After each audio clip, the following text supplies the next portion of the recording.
ಎಲ್ಲರಿಗೂ ನಮಸ್ಕಾರ. ಸನಾತನ ಕಥನಕ್ಕೆ ಸ್ವಾಗತ. ನಾನು ಸೌಮ್ಯ ಕೃಷ್ಣ ಹೆಗಡೆ. ಇವತ್ತಿನಿಂದ ಮುಂಬರುವಂತಹ ಬಹಳಷ್ಟು ದಿನದವರೆಗೆ ಯಾವ್ಯಾವಾಗುತ್ತೋ ಆವಾಗ್ನವರೆಗೆ ಒಂದು ಹೊಸ ಸೀರೀಸ್ ಅನ್ನ, ಒಂದು ಹೊಸ ಪ್ಲೇ ಲಿಸ್ಟ್ ಅನ್ನ ಕ್ರಿಯೇಟ್ ಮಾಡ್ತಾ ಇದ್ದೀನಿ. ಮಹಾಭಾರತದಲ್ಲಿ ಬರುವಂತಹ ಪ್ರಾಮಿನೆಂಟ್ ಕ್ಯಾರೆಕ್ಟರ್ಸ್ ಯಾರಿರ್ತಾರೆ, ಅವರನ್ನ ನಾನು ಯಾವ ರೀತಿ ಅರ್ಥ ಮಾಡ್ಕೊಂಡಿದ್ದೀನಿ, ಅವರಿಂದ ಏನನ್ನ ಕಲಿಬಹುದು, ಜೀವನದಲ್ಲಿ ಏನು ಮಾಡಬೇಕು ಏನು ಮಾಡಬಾರ್ದು, ಇದೆಲ್ಲದಕ್ಕೂ ಒನ್ ಸ್ಟಾಪ್ ಡೆಸ್ಟಿನೇಷನ್ ಆನ್ಸರ್ ಕೊಡುವಂತಹ ಯಾವುದಾದ್ರು ಕೃತಿ ಇದೆ ನಮ್ಮ ಇತಿಹಾಸ ಅಂತಂದರೆ ಅದು ಮಹಾಭಾರತ. ಪರ್ಸ್ನಲಿ ನನಗೆ ತುಂಬ ಇಷ್ಟ ಆಗಿ ವಾಪಸ್ ರಿವಿಸಿಟ್ ಮಾಡ್ತಾ ಇರುವಂತಹ ಪುಸ್ತಕ ಇರಬಹುದು, ಅದು ಕೆಲವೊಂದಷ್ಟು ಸೀರಿಯಲ್ ಬೇಸ್ಡ್ ಕಥೆಗಳಿರಬಹುದು. ಇದೆಲ್ಲದನ್ನು ನಾನು ಪದೇ ಪದೇ ಹೋಗಿ ನೋಡೋಕ್ಕೆ ಓದೋಕ್ಕೆ ಇಷ್ಟಪಡ್ತೀನಿ. ಯಾರ್ಯಾರ್ದು ಯಾವ್ಯಾವ ನರೇಷನ್ ಇರುತ್ತೆ, ಅದು ವೇದವ್ಯಾಸರಿಂದ ಹಿಡಿದು ಇವತ್ತಿನ ರೀಸೆಂಟ್ ಟೈಮ್ಸಲ್ಲಿ ಅವರವ್ರದ್ದು ಕೆಲವೊಂದಷ್ಟು ಕಮೆಂಟ್ರಿಯನ್ನು ಕೊಡ್ತಾ ಇರ್ತಾರಲ್ವ, ಅದೆಲ್ಲವನ್ನ ತಿಳ್ಕೊಳ್ಳೋಕೆ ಓದೋಕ್ಕೆ ನನಗೆ ಪರ್ಸನಲಿ ತುಂಬ ಇಂಟ್ರೆಸ್ಟ್ ಇದೆ. ಸೊ ಅದೆಲ್ಲವನ್ನ ಆಧಾರವಾಗಿ ಇಟ್ಕೊಂಡು ಈ ಪ್ರಾಮಿನೆಂಟ್ ಕ್ಯಾರೆಕ್ಟರ್ಸ್ ಅಂತ ಯಾರಿರ್ತಾರೆ, ಅವರು ನನ್ನ ದೃಷ್ಟಿಕೋನದಲ್ಲಿ ಹೇಗೆ ಕಾಣಿಸ್ತಾರೆ ಅನ್ನೋದನ್ನು ಈ ಒಂದು ಪ್ಲೇಲಿಸ್ಟ್ನ ಮೂಲಕ ಹೇಳುವಂತಹ ಪ್ರಯತ್ನವನ್ನು ಮಾಡ್ತೀನಿ. ಸೊ ಇವತ್ತಿನ ಪ್ಲೇಲಿಸ್ಟ್ ಸ್ಟಾರ್ಟಿಂಗ್ ಯಾರಿಂದ ಅಂತಂದರೆ, ಮಹಾರಥಿ ಕರ್ಣ. ಕರ್ಣನ ಬಗ್ಗೆ ಬಹಳಷ್ಟು ಜನರಿಗೆ ಆಯಿತಾ ಸಾಫ್ಟ್ ಕಾರ್ನರ್ ಇದೆ. ಅವನ ಜಾತಿಯನ್ನು ನೋಡಿಕೊಂಡು ಅವನಿಗೆ ವಿದ್ಯೆ ಕಲಿಸಲಿಲ್ಲ ದ್ರೋಣಾಚಾರ್ಯರು ಅನ್ನೋ ಕಾರಣಕ್ಕೋಸ್ಕರ ಕರ್ಣನನ್ನು ಪಾಪ ಅಂತ ನೋಡೋರಿದ್ದಾರೆ. ದ್ರೌಪದಿ ಅವನು ಸೂತಪುತ್ರ ಆಗಿದ್ದ ಅನ್ನೋ ಕಾರಣಕ್ಕೋಸ್ಕರ ಸ್ವಯಂವರದಲ್ಲಿ ಅವನನ್ನು ರಿಜೆಕ್ಟ್ ಮಾಡಿದ್ಲು ಅನ್ನೋ ಕಾರಣಕ್ಕೋಸ್ಕರ ಬೇಜಾರು ಮಾಡ್ಕೊಳ್ಳೋರಿದ್ದಾರೆ. ಅವನು ಏನೇ ಆಗಿರಬಹುದು, ಕರ್ಣ ಏನೇ ಆಗಿದ್ರು ಕೂಡ ಅವನ ಲಾಯಲ್ಟಿ ಅನ್ನೋದಿದೆ ಅಲ್ಲ, ಅವನ ಸ್ವಾಮಿ ನಿಷ್ಠೆ ಅನ್ನುವಂಥದ್ದಿದೆ ಅಲ್ಲ, ಅದನ್ನು ಅಪ್ರಿಷಿಯೇಟ್ ಮಾಡೋರಿದ್ದಾರೆ. ಅವನ ಧರ್ಮದ ಸಾಲಿನಲ್ಲಿ ನಿಂತಿದ್ರೂ ಕೂಡ, ದುರ್ಯೋಧನನ ಪರವಾಗಿ ನಿಂತಿದ್ರೂ ಕೂಡ ಅವನಂಥ ಒಬ್ಬ ಫ್ರೆಂಡ್ ಬೇಕು ಅಂತ ಹೇಳೋರಿದ್ದಾರೆ. ಸೊ ಇಂಥ ಸಾಫ್ಟ್ ಕಾರ್ನರ್ ಅನ್ನುವಂಥದ್ದು ಏನಿದೆ ಅದನ್ನು ಕರ್ಣ ಡಿಸರ್ವ್ ಮಾಡ್ತಾನ ಅನ್ನೋದನ್ನು ಅರ್ಥ ಮಾಡ್ಕೊಳ್ತಾ ಹೋಗೋಣ. ಬೈ ದ ವೇ, ನಾನು ಸನಾತನ ಕಥನದ ಒಂದು ಎಪಿಸೋಡ್ನಲ್ಲಿ ಆಲ್ರೆಡಿ ಕರ್ಣ ದುರಂತ ನಾಯಕನೇ ಅನ್ನೋದನ್ನು ಒಂದು ಡೀಟೇಲ್ ಆಗಿರುವಂಥ ಎಪಿಸೋಡನ್ನು ಮಾಡಿ ಆಗಿದೆ, ಎಕ್ಸ್ಪ್ಲನೇಷನ್ ಕೊಟ್ಟಾಗಿದೆ. ಆದರೆ ಅದರಲ್ಲಿ ನಾನು ಕೇವಲ ಕರ್ಣ ಮಾತ್ರ ಅಲ್ಲದೆ ಈ ಪಾಂಡವರು ಹುಟ್ಟುವಂತಹ ಮಂತ್ರಪ್ರಸಾದ ಅಂತಂದರೆ ಏನು, ನಿಯೋಗ ಅಂತಂದರೆ ಏನು, ಕೆಲವೊಂದಷ್ಟು ವರ್ಡ್ಸನ್ನು ತುಂಬ ರಾಂಗ್ ಆಗಿ ನರೇಟ್ ಆಗಿರೋದನ್ನು ಅದನ್ನು ರೀಕರೆಕ್ಟ್ ಮಾಡುವಂಥ ಪ್ರಯತ್ನವನ್ನು ಮಾಡಿದ್ದೀನಿ. ಯಾರು ನೋಡಿಲ್ಲ, ತಮ್ನೇಲ್ ಇದು ರೆಫರೆನ್ಸ್ಗೆ ಕೊಡ್ತಾ ಇರೋದು, ದಯವಿಟ್ಟು ಅದನ್ನು ಕೂಡ ವಾಪಸ್ ಹೋಗಿ ನೋಡಿ. ತುಂಬ ಇಂಟ್ರೆಸ್ಟಿಂಗ್ ಆಗಿರೋದು, ಹಾಗೆ ವೆರಿ ರಿಸೋರ್ಸ್ಫುಲ್ ಎಪಿಸೋಡ್ ಅದು. ಕರ್ಣನ ಜಾತಿಗೆ ಸಂಬಂಧಪಟ್ಟ ಹಾಗೆ ಏನು ಸಾಫ್ಟ್ ಕಾರ್ನರ್ ಇದೆ, ಮೊದಲು ಅದನ್ನು ಬೈಸೆಕ್ಟ್ ಮಾಡಿ ಅರ್ಥ ಮಾಡ್ಕೊಳ್ಳೋಣ.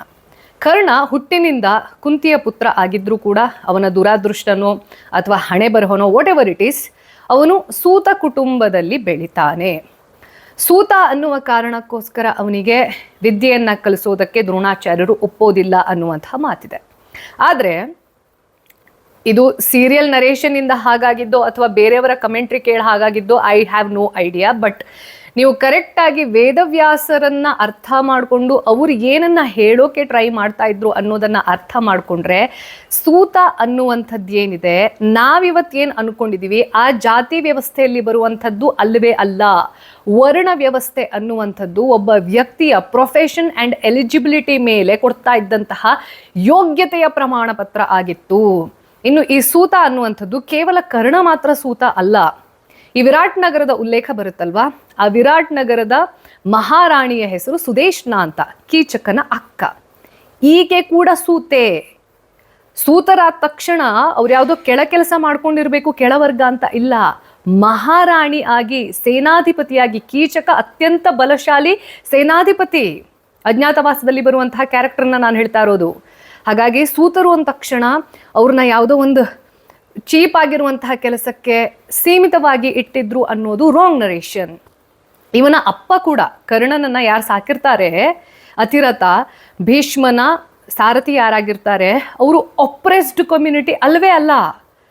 ಅದು ಏನಪ್ಪ ಸೂತ ಅಂತಂದರೆ, ಆಗಿನ ಕಾಲದಲ್ಲಿ ಸಪೋಸ್ ಒಬ್ಬ ಕ್ಷತ್ರಿಯ ಒಬ್ಬ ಶೂದ್ರನನ್ನು ಮದುವೆ ಆದ, ಅಥವಾ ಒಬ್ಬ ಶೂದ್ರ ಒಬ್ಬ ವೈಶ್ಯರನ್ನು ಮದುವೆ ಆದ ಅಂತಂದರೆ ಹುಟ್ಟಿನಿಂದ ಬರುವಂಥದ್ದನ್ನು ಇಂಟರ್ ಕ್ಯಾಸ್ಟ್ ಮ್ಯಾರೇಜ್ ಅಂತ ಇವತ್ತಿನ ದಿವಸದಲ್ಲಿ ಏನು ಹೇಳ್ತೀವಲ್ವಾ, ಅಂಥದ್ದನ್ನು ಸೂತರು ಅಂತ ಕರೆದಿದ್ದು. ಅವರಿಗೆ ವಿದ್ಯೆ ಕಲಿಬಾರ್ದು, ಅವರು ದೇಶ ಆಳಬಾರ್ದು, ಅವರು ಯುದ್ಧ ಮಾಡಬಾರ್ದು, ನೋ, ಇಂಥದ್ದೇನೂ ಇರಲಿಲ್ಲ. ಇನ್ಫ್ಯಾಕ್ಟ್ ವ್ಯಾಸ ಭಾರತದಲ್ಲಿ ಬರುವಂಥ ಉಲ್ಲೇಖವನ್ನು ನೋಡಿದ್ರಿ ಅಂತಂದರೆ ದ್ರೋಣಾಚಾರ್ಯರ ಶಿಷ್ಯ ಆಗಿರ್ತಾನೆ ಕರ್ಣ. ಆದರೆ ಕರ್ಣನಿಗೆ ಒಂದು ಹಠ ಚಿಕ್ಕ ವಯಸ್ಸಿನಿಂದ ಇದ್ದಿದ್ದೇನು ಅಂತಂದರೆ I should be the best, ನಾನು ನಂಬರ್ 1 ಇರಬೇಕು.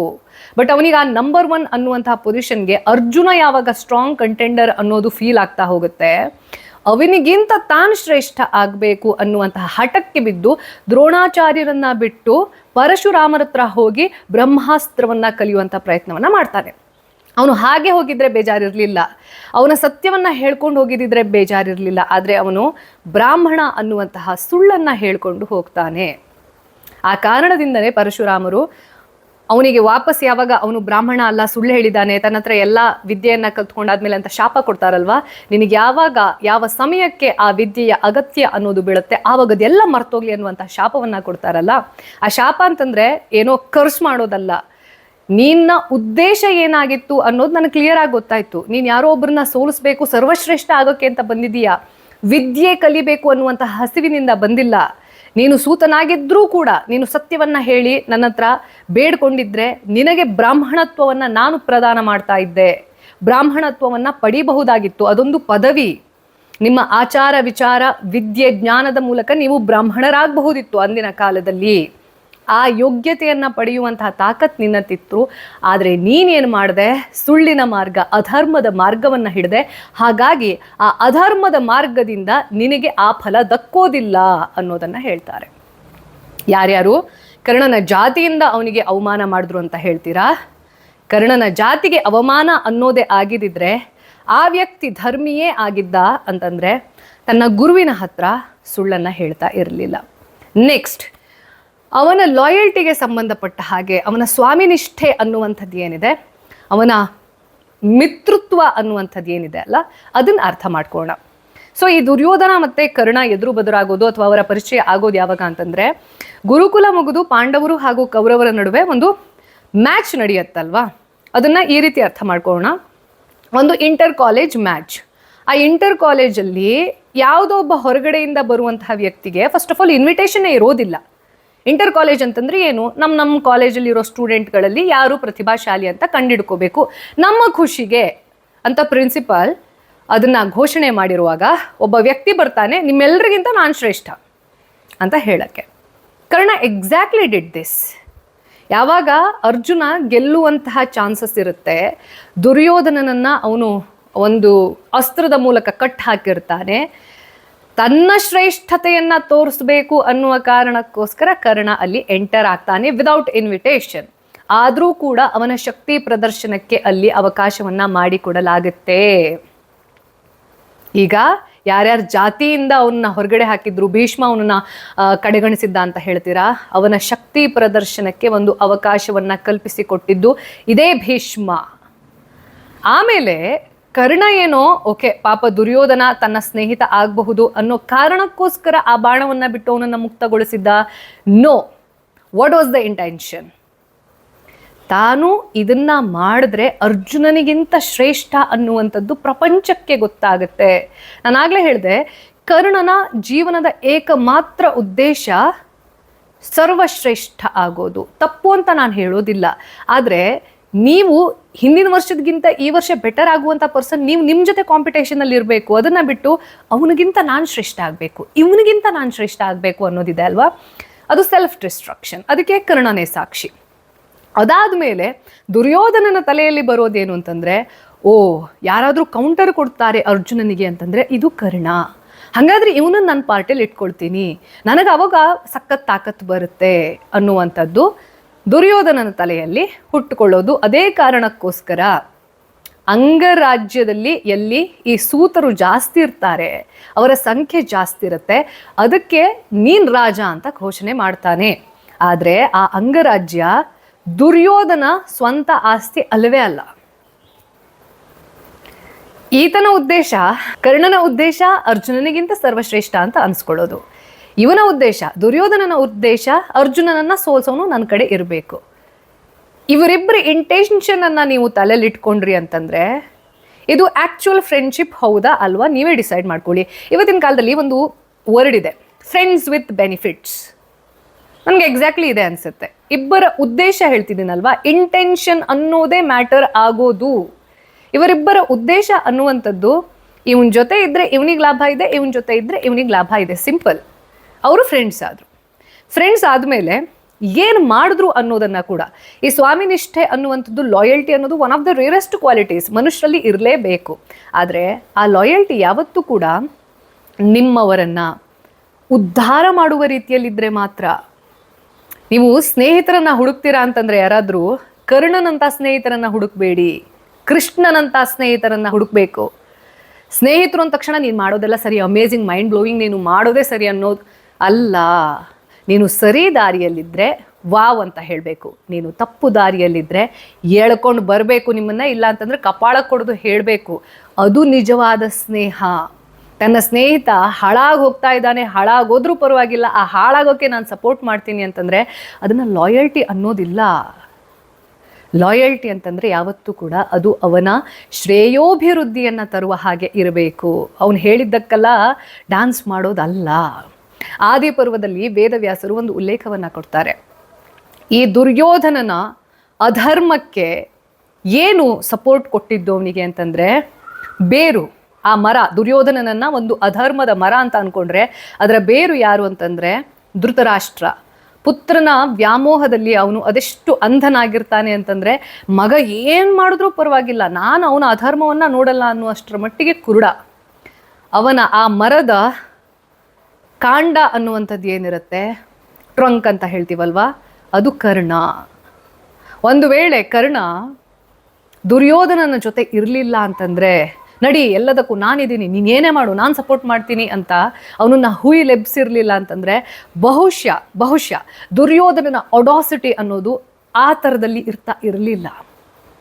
ಸೊ ಈ ಕರ್ಣನ ಲಾಯಲ್ಟಿ ಅನ್ನುವಂಥದ್ದು ಸರಿನಾ ತಪ್ಪ ನಿಮ್ಮ ಆಯ್ಕೆಗೆ ಬಿಡ್ತೀನಿ.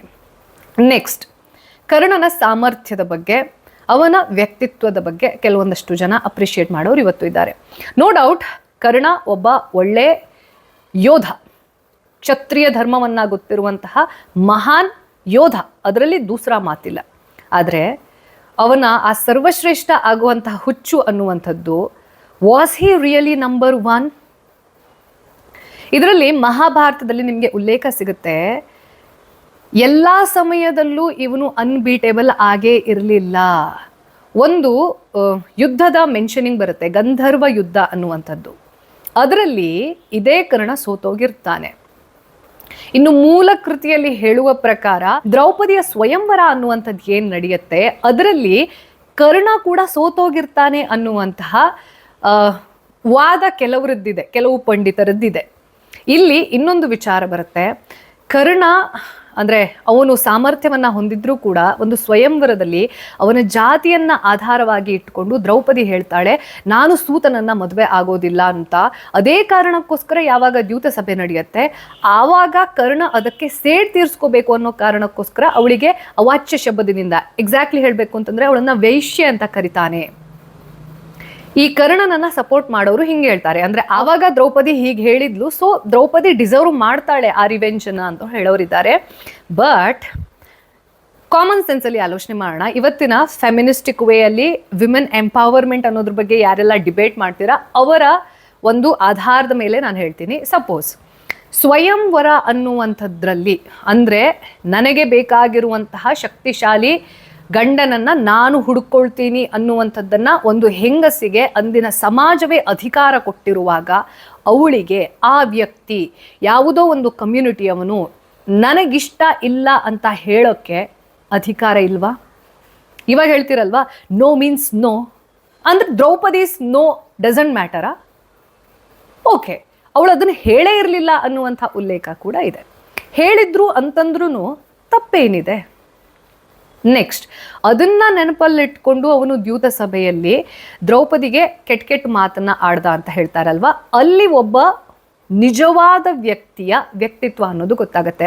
ಇನ್ಫ್ಯಾಕ್ಟ್ ಯಾವಾಗ ಈ ದ್ಯೂತ ಸಭೆ ಅನ್ನುವಂಥದ್ದು ನಡೀತೆ, ಹಾಗೆ ಆ ದ್ಯೂತ ಸಭೆಯಲ್ಲಿ ನಡೆದಿರುವಂಥ ಕೆಲವೊಂದಷ್ಟು ಘಟನೆಯನ್ನು ನಾನು ದ್ರೌಪದಿಯನ್ನು ನಾನು ಅರ್ಥ ಮಾಡ್ಕೊಂಡಿದ್ದು ಹೇಗೆ ಅನ್ನೋದನ್ನು ಹೇಳುವಾಗ ಹೇಳ್ತೀನಿ. ಇಲ್ಲಿ ಶಾರ್ಟ್ ಆಗಿ ಹೇಳ್ತೀನಿ. ದ್ರೌಪದಿಯನ್ನು ಎಳ್ಕೊಂಡು ಬರ್ತಾನಲ್ವ ದುಶ್ಯಾಸನ, ಎಳ್ಕೊಂಡು ಬಂದಾದ್ಮೇಲೆ ಅವಳು ಜೋರಾಗಿ ಅದನ್ನು ಪ್ರೊಟೆಸ್ಟ್ ಮಾಡ್ತಾಳೆ. ಆ ಪ್ರೊಟೆಸ್ಟ್ ಮಾಡುವಂತಹ ಸಂದರ್ಭದಲ್ಲಿ ಬಾಕಿಯವರೆಲ್ಲರೂ ದಂಗಾಗಿ ಕೇಳಿಸ್ಕೊಳ್ತಾ ಇರ್ತಾರೆ ಅವಳು ಮಾತನ್ನು. ದ್ರೌಪದಿ ವಿಕ್ಟಿಮ್ ಎಲ್ಲೂ ಅಲ್ಲ ಅವಳು. ದ್ರೌಪದಿ ಒಂದು ಪವರ್ಫುಲ್ ಲೇಡಿ, ಮಹಾರಾಣಿ. ಆ ಮಹಾರಾಣಿಯ ಮಾತಿಗೆ ಯಾರಾದರೂ ಅಡ್ಡಬಾಯಿ ಹಾಕಿ ಕೆಟ್ಟ ಮಾತಾಡ್ತಾರೆ ಅಂತಂದರೆ ಅದು ಕರ್ಣ. ಅದು ಕೂಡ ಅವನು ಎಕ್ಸಾಕ್ಟ್ಲಿ ಹೇಳೋದೇನು ಅಂತಂದರೆ, 5 ಗಂಡಂದ್ರ ಜೊತೆ ಸಂಬಂಧವನ್ನು ಇಟ್ಕೊಳ್ತಾಳೆ ಅಂತಂದರೆ ಇವಳು ಯಾವ ಸೀಮೆ ಹೆಂಗಸು? 1 ಗಂಡ ಇರೋದು ಸಾಮಾನ್ಯ, ಆದರೆ 5 ಗಂಡಂದ್ರ ಜೊತೆ ಇರ್ತಾಳೆ ಅಂತಂದರೆ ಇವಳಿಗೂ ಇನ್ನೊಬ್ಬ ವೈಶ್ಯೆಗೂ ಯಾವುದೇ ಡಿಫ್ರೆನ್ಸ್ ಇಲ್ಲ. ಇವಳು ಮೈ ಮೇಲೆ ಬಟ್ಟೆ ಇದ್ರೆಷ್ಟು ಬಿಟ್ರೆಷ್ಟು ಆ ಬಟ್ಟೆನ ತೆಗೆದು ಬಿಸಾಕುವಂಥ ಐಡಿಯಾ ಕೊಡೋದೇ ಕರ್ಣ.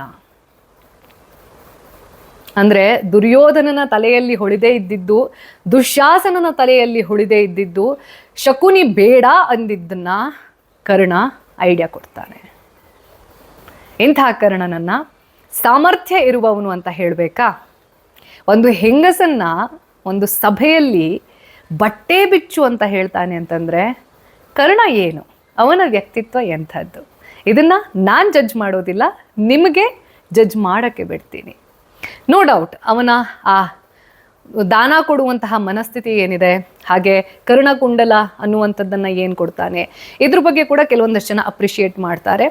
ಅವನು ದಾನ ಕೊಡ್ತಾ ಇದ್ದಿದ್ದು ಹೌದು, ಆದರೆ ಅದೇ ಮಹಾಭಾರತದಲ್ಲಿ ಒಂದು ಉಲ್ಲೇಖ ಬರುವಂಥದ್ದು ಏನು ಅಂತಂದರೆ, ಕರ್ಣನ ದಾನ ಅನ್ನುವಂಥದ್ದು ಕೂಡ ಅವನ ಅಹಂಕಾರವಾಗಿರುತ್ತೆ. ನಾನು ಏನು ಬೇಕಾದರೂ ದಾನ ಕೊಡ್ತೀನಿ, ನನ್ನಷ್ಟು ಮಹಾನ್ ದಾನಿ ಯಾರೂ ಇಲ್ಲ ಅನ್ನುವಂತಹ ಆ ಅಹಂ ಅನ್ನುವಂಥದ್ದು ಕರ್ಣನಿಗೆ ಇತ್ತು.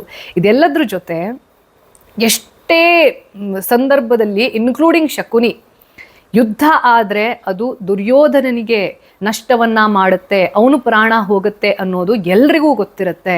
ಇನ್ಫ್ಯಾಕ್ಟ್ ಗಾಂಧಾರಿ ಇರ್ತಾಳಲ್ವಾ, ಗಾಂಧಾರಿ ಯಾವಾಗ ಯುದ್ಧಕ್ಕೆ ಹೋಗುವ ಸಮಯದಲ್ಲಿ ಅವಳ ಹತ್ರ ಆಶೀರ್ವಾದ ಕೇಳಕ್ಕೆ ಅಂತ ಕೌರವರು ಕಾಲಿ ಬಿದ್ದು ಆಶೀರ್ವಾದವನ್ನು ಮಾಡ್ತಾರೆ. ಗಾಂಧಾರಿ ಏನು ಹೇಳ್ತಾಳೆ ಗೊತ್ತಾ? ಯಥೋ ಧರ್ಮ ತಥೋ ಜಯ ಅಂತ ಹೇಳ್ತಾಳೆ. ಅಂದರೆ ಎಲ್ಲಿ ಧರ್ಮವಿದೆಯೋ ಅದಕ್ಕೆ ಜಯ ಸಿಗಲಿ ಅಂತ ಹೇಳ್ತಾಳೆ.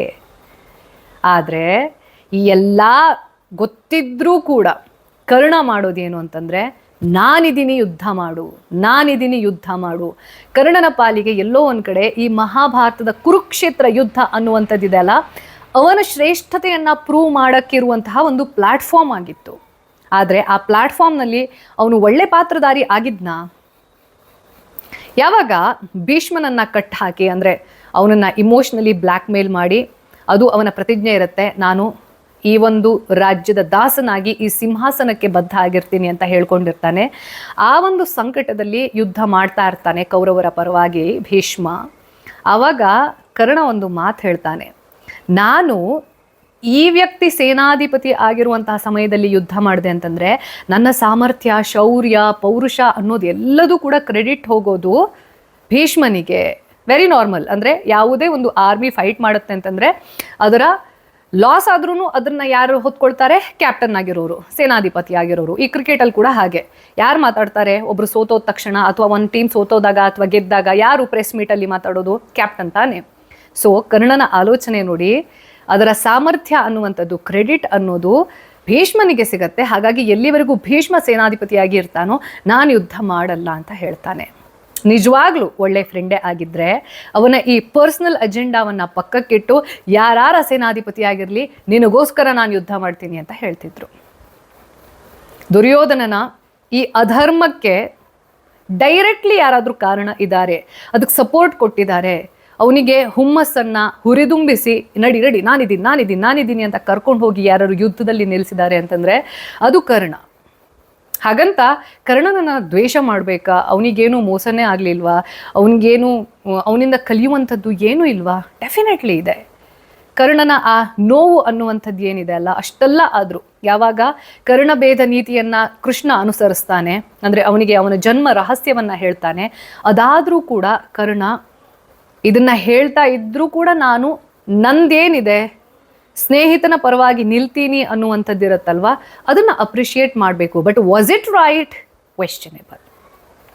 ಯಾರೆಲ್ಲ ಕರ್ಣನ ಬಗ್ಗೆ ಸಾಫ್ಟ್ ಕಾರ್ನರನ್ನು ಇಟ್ಕೊಂಡಿದ್ದೀರಾ, ಅವನ ಜಾತಿಗೆ ಸಂಬಂಧಪಟ್ಟ ಹಾಗೆ ಪ್ರಾಬ್ಲಮ್ ಏನು ಅಂತಂದರೆ, ಇವತ್ತಿನ ದಿನದಲ್ಲಿ ಪ್ರತಿಯೊಂದನ್ನು ನಾವು ಜಾತಿ ದೃಷ್ಟಿಯಿಂದ ನೋಡ್ತೀವಿ ಅಥವಾ ಯಾವುದಾದ್ರು ಜೆಂಡರ್ ವೈಸ್ ನೋಡ್ತೀವಿ. ಯಾವುದೋ ಒಂದು ಲೆನ್ಸ್ ಮೂಲಕ ನೋಡೋಕೆ ಇಷ್ಟಪಡ್ತೀವಿ. ಅದೆಲ್ಲವನ್ನ ಸರಿಸಿ ನೀವು ಆ ಕಾಲಘಟ್ಟಕ್ಕೆ ಹೋಗಿ ಕೂತ್ಕೊಂಡು ಆ ಪಾತ್ರವಾಗಿ ನೋಡಿ.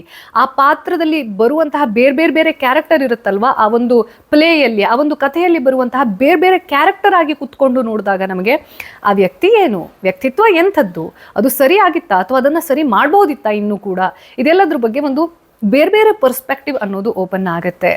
ನಾನು ಕರ್ಣನ ದ್ವೇಷಿ ಡೆಫಿನೆಟ್ಲಿ ಅಲ್ಲ. ಆದರೆ ಕರ್ಣನಿಂದ ಏನಾದರೂ ಆದರ್ಶವನ್ನು ತೆಗೆದುಕೊಳ್ಳುವಂಥದ್ದಿದೆಯಾ? Yes, Karna is my role model for how not to be in life. ಅವನ ಥರ ಸ್ನೇಹಿತ ಆಗಬಾರ್ದು ನಾನು, ಅವನ ಥರದ ರಾಜ ಆಗಬಾರ್ದು ನಾನು, ಅವನ ಥರದ್ದು ಒಬ್ಬ ಕಾಂಪಿಟೇಟಿವ್ ಮನಸ್ಥಿತಿ ಇರುವಂತಹ ಪರ್ಸನ್ ಆಗಬಾರ್ದು. For me Karna and Ravana is my role models for how not to be in life. So ಕರ್ಣನ ಬಗ್ಗೆ ಯಾರ್ಯಾರಿಗೆ ಸಾಫ್ಟ್ ಕಾರ್ನರ್ ಇದೆ, ಅವನಿಗೆ ಮೋಸ ಆಯಿತು, ಅನ್ಯಾಯ ಆಯಿತು, ಏನಾಯಿತು, ಚಿಕ್ಕ ವಯಸ್ಸಲ್ಲಿ ಅವನಿಗೆ ಟ್ರಾಮಾ ಆಯಿತು, ಪ್ರತಿಯೊಬ್ಬರಿಗೂ ಏನೇನೋ ಒಂದು ಇರುತ್ತೆ ಆಯ್ತಾ. ಆದರೆ ಅದೆಲ್ಲವನ್ನ ಮೀರಿ ಧರ್ಮದ ದಾರಿಯಲ್ಲಿ ಇರೋದೇ ನಮ್ಮ ನಿಯತ್ತನ್ನು ತೋರಿಸುತ್ತೆ, ನಮ್ಮ ಶಕ್ತಿಯನ್ನು ತೋರಿಸುತ್ತೆ, ನಮ್ಮ ಸಾಮರ್ಥ್ಯವನ್ನು ತೋರಿಸುತ್ತೆ. ಸಿಂಪಲ್. ಪ್ರತಿಯೊಬ್ಬರ ಜೀವನದಲ್ಲಿ ಸ್ಟ್ರಗಲ್ ಇದೆ, ಪ್ರತಿಯೊಬ್ಬರ ಜೀವನದಲ್ಲಿ ಸಾಕಷ್ಟು ಡಿಸಪಾಯಿಂಟ್ಮೆಂಟ್ಸ್ ಇರುತ್ತೆ, ರಿಜೆಕ್ಷನ್ಸ್ ಇರುತ್ತೆ. ಅದು ಸಿಕ್ಕಿಲ್ಲ, ಇದು ಸಿಕ್ಕಿಲ್ಲ, ನಾನು ಇದು ಡಿಸರ್ವ್ ಮಾಡ್ತೀನಿ, ಅದು ಡಿಸರ್ವ್ ಮಾಡ್ತೀನಿ, ನನಗೆ ಇನ್ನೂ ಜಾಸ್ತಿ ಸಿಗಬೇಕಿತ್ತು, ಇದು ಪ್ರತಿಯೊಬ್ಬರಿಗೂ ಇರುತ್ತೆ. ಆದರೆ ಆ ಟ್ರಾಮಾವನ್ನು ಸಮಾಜದ ಮೇಲೆ ನೀವು ಹೇಗೆ ತೋರಿಸ್ತೀರಾ? ನಿಮಗೆಷ್ಟು ನೋವಿರುತ್ತೋ ಆ ನೋವು ನಿಮ್ಮನ್ನು ಎಂಪಥೆಟಿಕ್ ಮಾಡಬೇಕು, ಎಗ್ರೆಸಿವ್ ಮಾಡೋದಲ್ಲ. ಇದು ಈ ವಾರದ ಸನಾತನ ಕಥನ. ಮತ್ತೆ ನಿಮ್ಮ ಭೇಟಿ ಬರುವ ಭಾನುವಾರ 9 o'clock ಶಾರ್ಪ್. ಲೋಕ ಸಮಸ್ತ ಸುಖಿನೋ ಭವಂತು.